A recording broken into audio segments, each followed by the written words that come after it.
that note, as Prabhu said, like, when we glorify the Vaishnavas, so Krishna will be pleased. So when we actually glorify and discuss the narratives or the kirtans of the devotees, also Krishna will be very pleased. So as a part of that, today what we will do is we will talk about the Kevalashtakam verse number 3. Mukham karoti vachalam pangum langayate girim yatkrupatam aham vande Shri Gurum Dinatarinam Paramananda Madhavam Shri Chaitanyeshwaram. So I'll try to finish as soon as possible, and then we can have the question and answers. So we will sing the Kevalashtakam, and then we'll go to the verse and its explanation.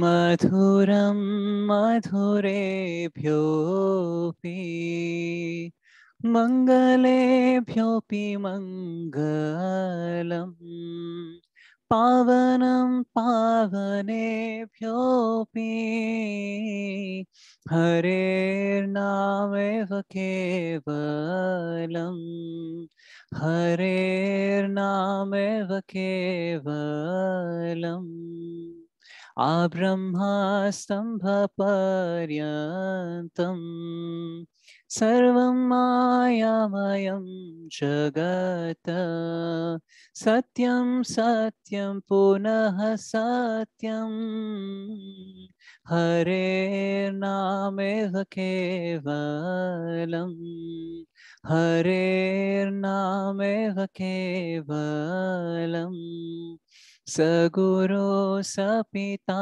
chapi samata bandhavo pisaha shikshaye chet sada smartum Harer nameva kevalam Harer nameva kevalam Nishwase nahi vishwasaha Kadarudho bhavishyati Kirtaniyamato balya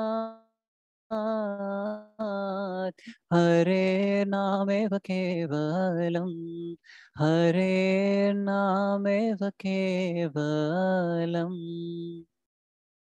Hari sadavase tatra Yatra bhagavata janaha Gayanti bhakti bhavena Hare nameva kevalam Hare nameva kevalam Aho dukham mahadukham Dukha dukhataram yataha Kachartham vismritam ratna Hare nameva kevalam Hare nameva kevalam Diyatam diyatam karno Niyatam niyatam vashaha Giyatam giyatam nityam Hare nameva kevalam Hare nameva kevalam Trini kritya jagat sarvam Rajate sakalopari Chidanandamayam shuddham Hare nameva kevalam Hare nameva kevalam Hare Krishna Krishna Krishna Hare Hare, Hare Rama Rama Rama Hare Hare. Shri Shri Kevalashtakam ki jai. So today we will discuss about the third verse. So I'll share the screen so that we can go through the verse.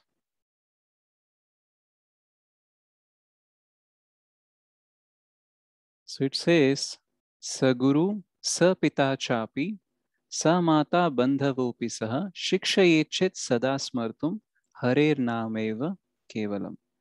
So the translation says that person is a true preceptor or a true father, a true mother, and a true friend also only if they teach one to always remember the holy name of Sri Hari alone is everything. So when we talk about bhakti, bhakti is the process of relationships. Ultimately, it's about the relationship with Krishna. Now, at the same time, it doesn't mean that the all other relationships that we have in this world are unrealistic or not important.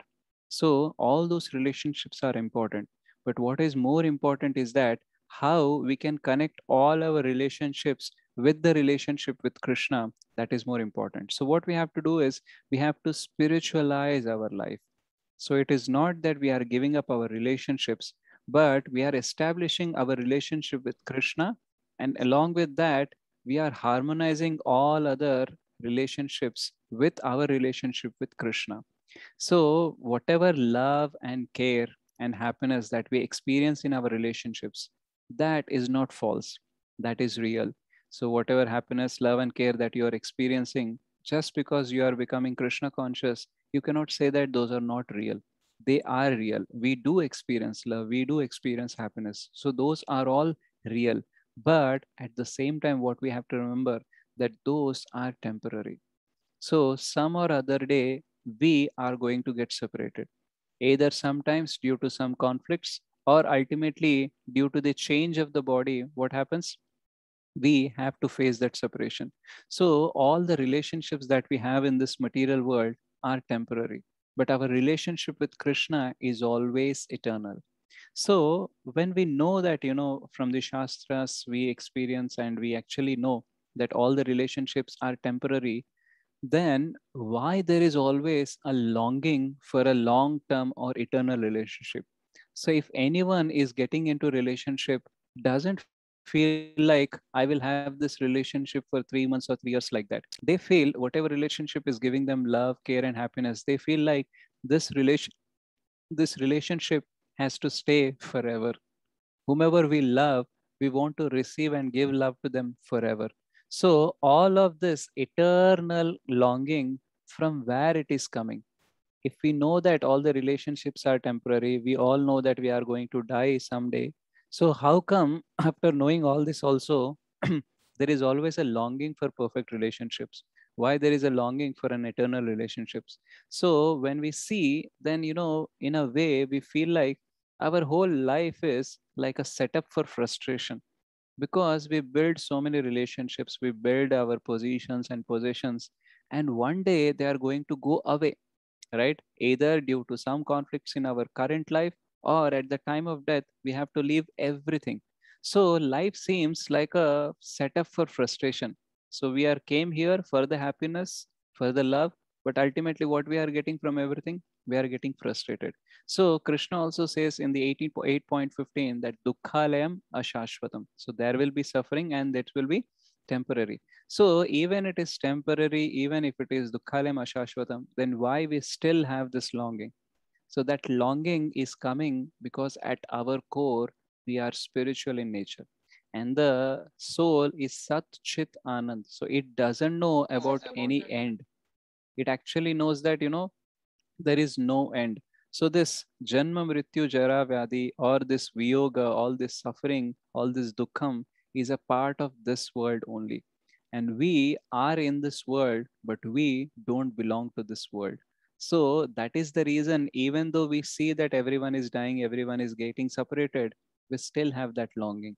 So our, our spiritual core when we start realizing it, then we will see that externally everything that we see and internally whatever we long, that is like a radical opposite, right? So when we see in the movies where they say, after the end of the movie there will be a title or like happily ever after. So that means those who get love, those who get married, so the end card will be like happily ever after. So but in this material world, have we ever seen, or can we expect that happily ever after thing can happen? Yes, no, maybe. No, No, Prabhuji. Prabhuji. No, right? So Happily this, ever after can be for a moment, I think. yeah, for a moment only, right? But that doesn't happen. So however, will get frustrated some or other time. So when Prabhupada was in US, when he was preaching and spreading Krishna consciousness, so the first audience were like hippies, right? And that time there was a Rath Yatra. So first Rath Yatra Prabhupada could not participate, but in the second, so when he was there, he was giving a speech, and he said to hippies that all the other Americans are seeing you frustrated and they are feeling it is bad, but I am happy for you because life is meant for frustration. So if you don't get frustrated, you will not have Atato Brahma Jigyasa. You will not think beyond this world. You will not think beyond your life. So if you are frustrated, then only you will start thinking, oh, there must be something more to the life. If everyone is actually supposed to get frustrated only, then why there is always a longing for eternal happiness, eternal love? So there must be something which has to be there. Just like when you enter into let us say you are going for a conference, and you are entering the auditorium, and you suddenly see a gold coin. So what question will come into your mind when you see a gold coin in a conference room, okay, which is falling on the ground? What will be the question that will come to your mind? To whom that belongs to, Prabhuji? Whose gold To coin is this? By Exactly. payment or So not. okay, so so some malicious thoughts also. Shall I pick? No one is watching. Let me take up. So the fundamental question we will ask is from where it has come. Because in a conference room, we can expect chairs, the mat and the stage, the projector and all those things, lighting and all. We know that these things belong to this conference room. But when we see a gold coin falling on the ground, the immediate question comes from where it has come. So similarly, having frustration and having the separation, everything is natural in this world. But from where that longing for that inseparable relationship, eternal relationships, from where it is coming? So when we get that question, then only we'll start looking deeper and deeper. And that is how our spiritual journey will start. Otherwise, as long as we are okay with the things in this world, we will not have a spiritual inquiry.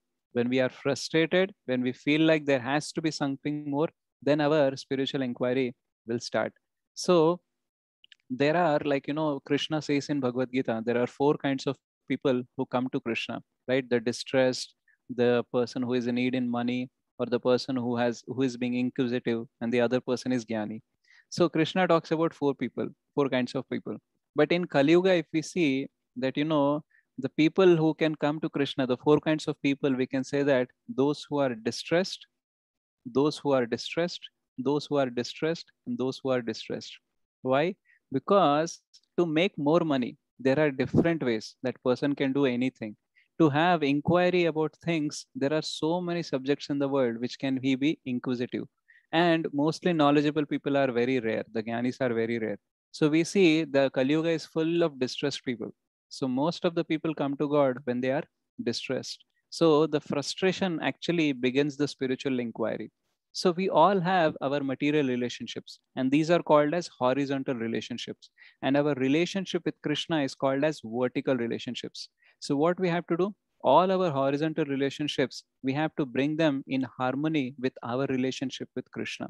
So when we talk about Dhruva Maharaj, so in the Dhruva Maharaj pastime, what happens is he wanted to climb his father's lap, and so Suruchi, who is the second wife or the other wife of his father, so she's like a stepmother for Dhruva Maharaj. So what she does, she actually pushes away Dhruva Maharaj, and she says so many hurtful words. And she also says that if you want to climb the lap of your father, you have to take birth from my womb.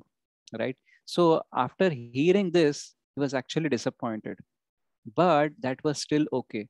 When he sees that his father is silent, then he got devastated, because for children their parents are like their protectors and their heroes. And whenever a problem comes, whenever something injustice happens to them, they look towards the parents, and if the parents are silent, then it becomes very very difficult for the child to handle. So because she was his favorite queen, he could not say anything, and this was very much devastating for Dhruv Maharaj, and he ran towards his mother, Suniti. And before he reached Suniti, the all the other maid servants, they actually ran to Suniti and they explained what has happened. So the moment Dhruv Maharaj reached his mother, her mother embraced him tightly, and both were in tears. And she was telling, son, I could not do anything. Sorry, please forgive me for that. And Dhruv Maharaj was like, he had a strong desire. Now I want a bigger throne than my father, not only my father, but my great grandfather also. So tell me, how can I get it? So Suniti said, like, it's okay, child, you can just forget about all these things. But he was very adamant. He said, like, no, you tell me, how can I get it? So then, by seeing Dhruv Maharaj's conviction and his dedication to have that, so he said, like, only Lord Vishnu can give you that. So he said, like, how can I obtain Lord Vishnu? And why Lord Vishnu can give it? So she has given two examples, like, our ancestors, like Swayambhuva Manu and Brahmaji, both worship Lord Vishnu. So Lord Vishnu is the one who can give to you. And second, where you can find him. So I heard that, sages go to the forest because they meditate on that and they can achieve the Supreme Lord over there. So she actually tells this child that you can go to the forest and achieve what you want from the Lord Vishnu. In general, any mother would be very much in anxiety to even to send his child, her child, to the school, even in an escorted way. Like, the school bus will come, there will be a person who could be taking care. So even after that also she will have an anxiety. So how come she was able to send a 5-year-old child to the forest? Like a forest, like, anything can happen. So how come she is able to send there? And it is not that Dhruv Maharaj has rejected his mother's love to go towards Krishna. Actually, Suniti, his mother, is not only sent Dhruva away, but she has blessed him to go towards Krishna. And this happened only because of her greatness, not only as a mother, but as a devotee mother. So when we talk about this verse, Saguru Sapita Chapi, Samata Bandhavopi Saha, Shikshayechit Sada Smurtum, Harir Nameva Kevalam. So the mother or father, everyone actually should help us to go towards Krishna. So can we say that, because she has sent him away, is that Dhruv Maharaj is rejecting her? No, if that is the case, why she would be telling all this thing and why she would be blessing him? So Dhruva did not reject his mother's love, but he was actually told by his mother that whatever love I can offer to you, millions of times of that love, actually Lord Vishnu can offer to you. So today we do not have Dhruv Maharaj like problems, but still we do have our problems. And what we have to see, we have to seek the help or those people who can actually send towards Krishna, and we have to accept that those are the real benefactors. From different relationships we get different benefits, but the ultimate benefit that we have to have is that advancement in Krishna consciousness. Whoever can push us towards Krishna, those are the real benefactors. So similarly, there is a one more verse in the different Upanishad which says, Tvameva mata cha pita tvameva, tvameva bandhuscha sakha tvameva, tvameva vidya dravinam tvameva, tvameva sarvam mama deva deva. So you are my mother, you are my father, you are my relative, and you are my friend. Not only that, you are my wealth, and you are my knowledge, or you are my vidya. And not only that, you are actually, oh Lord, you are everything to me. So in this, it doesn't mean that, we have to reject anything. But whatever is coming into our life, all those people who are giving us love, care, and happiness, those are arranged by Krishna. So those are all representatives of the same Supreme Lord. and they are meant to take us towards the Supreme Lord. But what happens is sometimes they will have a misconception that they think that generally one more verse is there in the Upanishad which says that Matru Devo Bhava, Pitru Devo Bhava, right? So, Matru Devo Bhava, Pitru Devo Bhava. You have to listen to this first. You are talking about devotion to Krishna and all, and you are not listening to us, but you should also know that, Matru Devo Bhava, Pitru Devo Bhava. That is also said by scriptures. So, if we take literally to this, like Matru Devo Bhava, Pitru Devo Bhava, the actual meaning is not that mother and father are gods, but the actual meaning is that mother and father have to be representative of the God, and they have to lead their child towards the God, right? So if we take this as a literally, Matru Deva Bhava, Pitru Deva Bhava. So mother is a God, father is a God. If we take this literally, then there is a problem. The child is there, and mother wants his child to become a doctor, and father wanted him to become an engineer. Now the problem is which God to follow, isn't it? So, Matru Devo Bhava, Pitru Devo Bhava should not be taken literally, right? Those actually means that, the mother and father are the representatives of the Supreme Lord, and they have to help him grow in Krishna consciousness. Now, parents may say, like, you don't need to be religious, sorry, you can be religious little bit, but don't be fanatic. That is why we see, many parents, yeah, even in the times of when hippies were joining the Hare Krishna movement. So that time, the parents were concerned. They said, okay, you can be religious, but why you have to join them and why you have to serve so much? Don't be fanatic like that. So in general, what happens is that, we actually go to the two extremes. So when we do not have the proper understanding of the bhakti, then two things may happen. One is that we will start considering our relationship with Krishna is the only thing, and we reject everything, right? So this is one extreme. And the second extreme is that we reject our relationship with Krishna and we consider all our material relationships as the ultimate goal. So both extremes will keep us mistaken. So the actual point is that as like a pendulum, we should not be in the extremes. We should be stable, that we know our relationship with Krishna, and we have to harmonize all our relationships. We have to spiritualize all our relationships and then connect them to the Krishna. So that way, actually what happens, that way we can experience that all these people who are giving me love and care and happiness, they are actually agents of Krishna. And whatever love, care, happiness I'm having it, that is like a glimpse of what Krishna can offer to me. Sometimes when someone becomes a devotee, then the parents will be concerned, okay, and sometimes too much worried also. And they might say, like, I have given you the birth, I have fed you the breast milk. Now, how can you reject me? So, in general, no devotee actually rejects their parents, okay? But actually, they take up a higher responsibility and they wanted to harmonize all the relationships.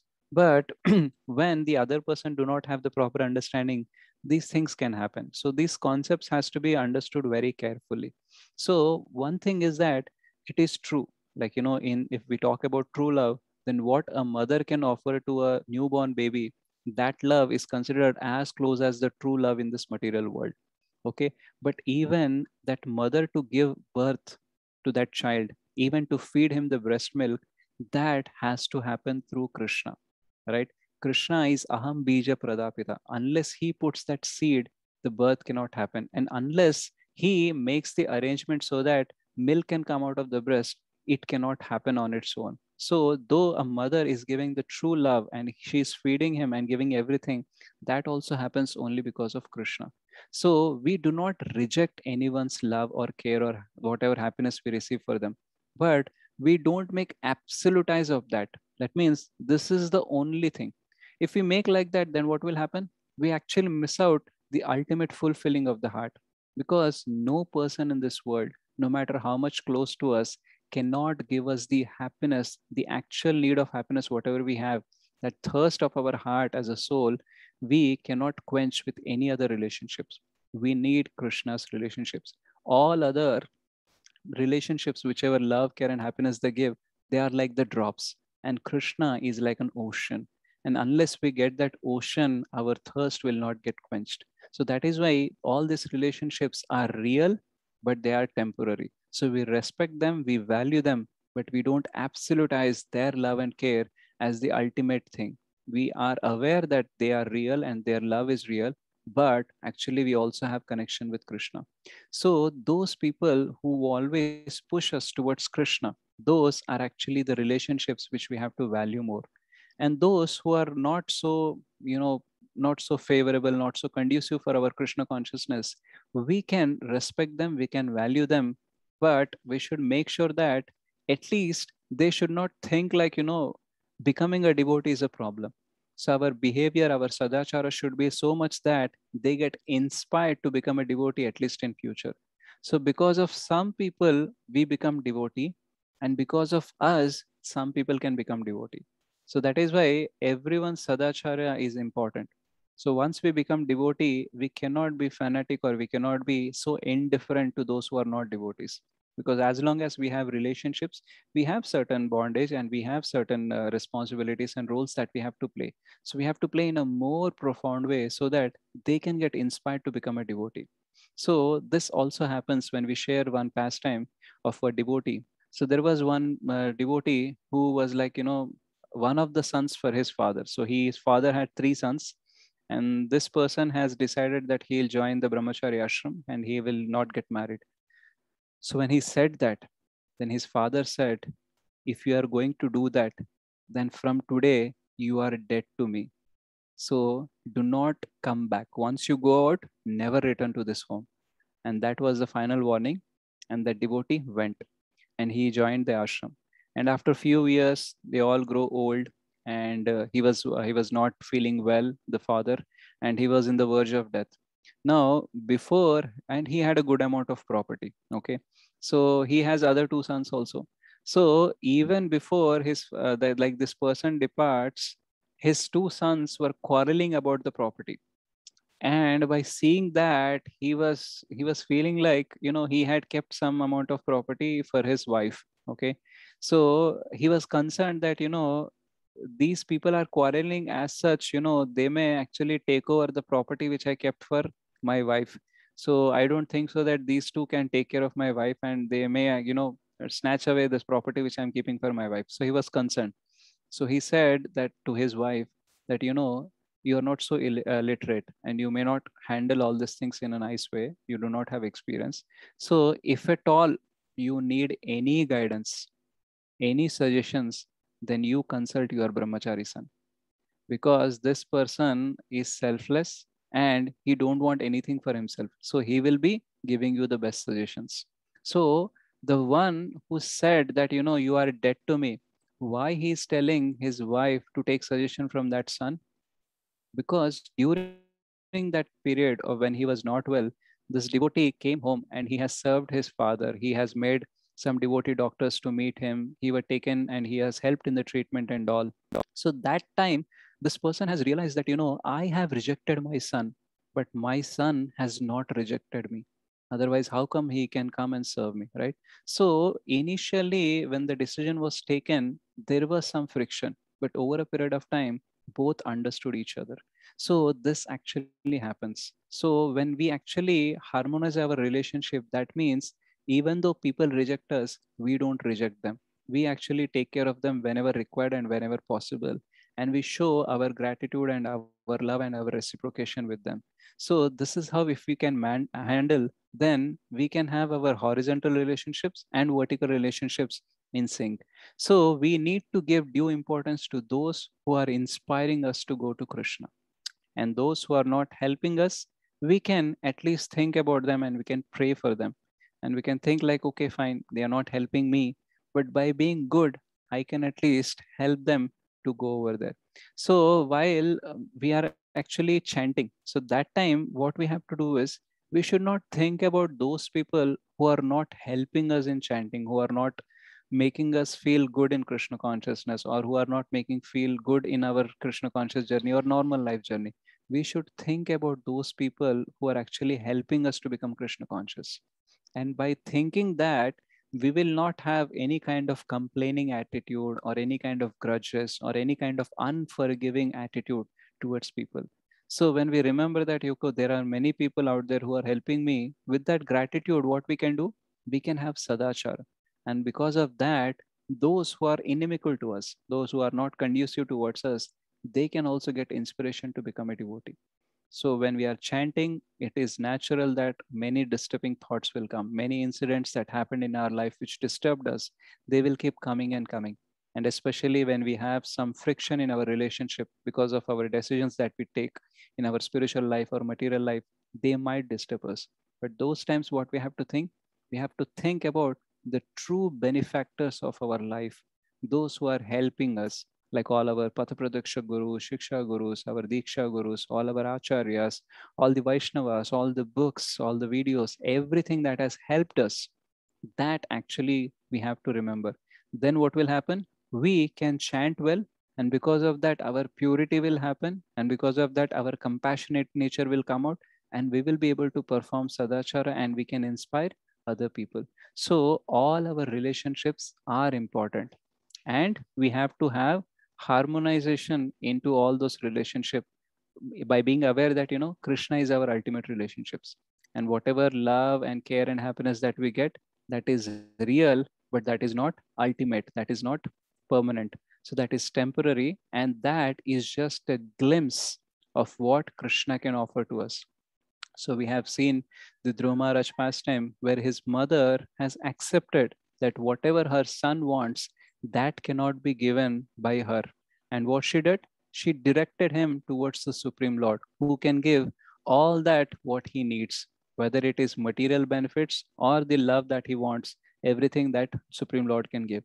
So sometimes, after hearing this also, and when we are practicing this, one thought will come. Our mind will say, do we need to pay such high cost?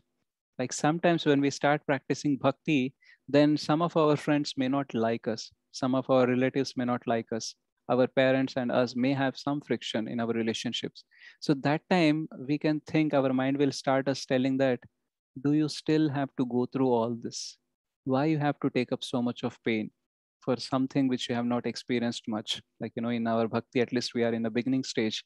We doesn't experience the taste for the chanting. We doesn't experience the great bliss of Krishna consciousness.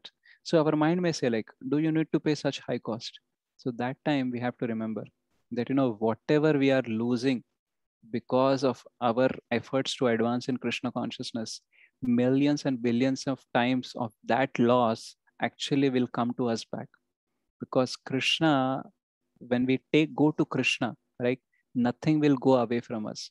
Only things, like all the good things, will come to us. So by giving something to Krishna, we don't become poor or we don't get deprived of something, but we get something in abundance.